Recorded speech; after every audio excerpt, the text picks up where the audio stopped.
The rain had not stopped for 3 days. On the cold stone floor of the castle, a boy no older than 17 knelt, his cloak soaked and hands trembling, not from the chill, but from the weight of what he was about to do. His name was Prince Elian of Ferrol, heir to a throne soaked in blood and shadowed by centuries of war. And across the battlefield, beneath banners of silver and crimson, stood his brother, Prince Cale, adopted at birth, raised beside Elian like flesh and blood, now turned enemy by the cruel decree of fate. The kingdom had fractured. Their father, the old king, had died without naming a successor. The council had split. The nobles had whispered.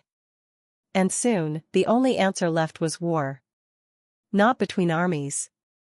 Not between nations. But between brothers. One throne. One crown. One sword. Elian, Cale's voice echoed across the courtyard, steady but thick with grief. We don't have to do this. Elian's fingers gripped the hilt of his blade tighter. But we do. Don't you see?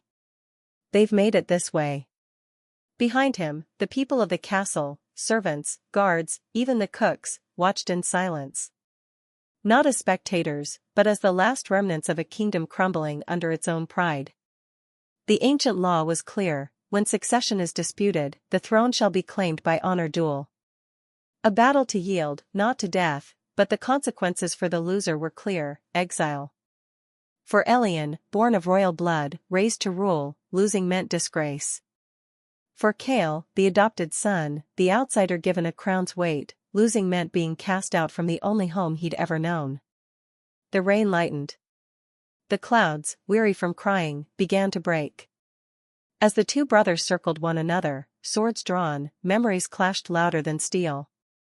Cale had once shielded Elian from a wolf when they were boys. Elian had once taken lashes for Cale's mistake to protect him from punishment. They had grown up sharing stories by candlelight, dreaming of uniting the realm, not dividing it. Now, they stood divided. Blades met. Not with fury, but with sorrow.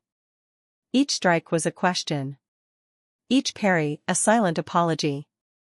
Then came the moment no one expected. Cale stepped back. Dropped his sword. Gasps rippled through the crowd.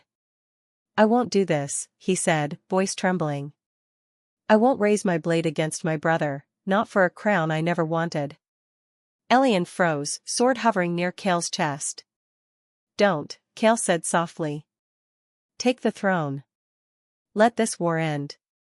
I'll leave. The silence that followed was deafening. Even the rain paused to listen. Elian looked at his brother, the boy who had been his rival, his friend, his shadow.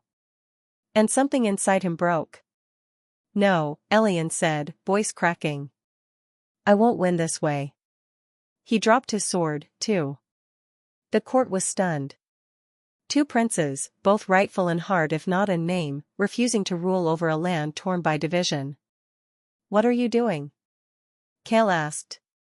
What I should have done long ago, Elian replied. Choosing peace over pride. He turned to the crowd. There will be no king today. Not until we remember what it means to be one people. Cale and I will not be your rulers, but your servants. We will rebuild this kingdom, together. And that was the true battle. Not of blades, but of ego. Not for power, but for peace. In the years that followed, Elian and Cale led not as kings, but as brothers. They abolished the duel law. They created a council chosen by the people. And though the crown remained unclaimed, the kingdom had never known greater prosperity. It was not the crown that defined a ruler, but the courage to lay it down. And from that moment on, children in Ferrol would grow up hearing the tale of the battle between princes, not as a tragedy, but as a triumph of love over legacy. Because sometimes, the bravest thing a prince can do, is not to fight for the crown, but to share it.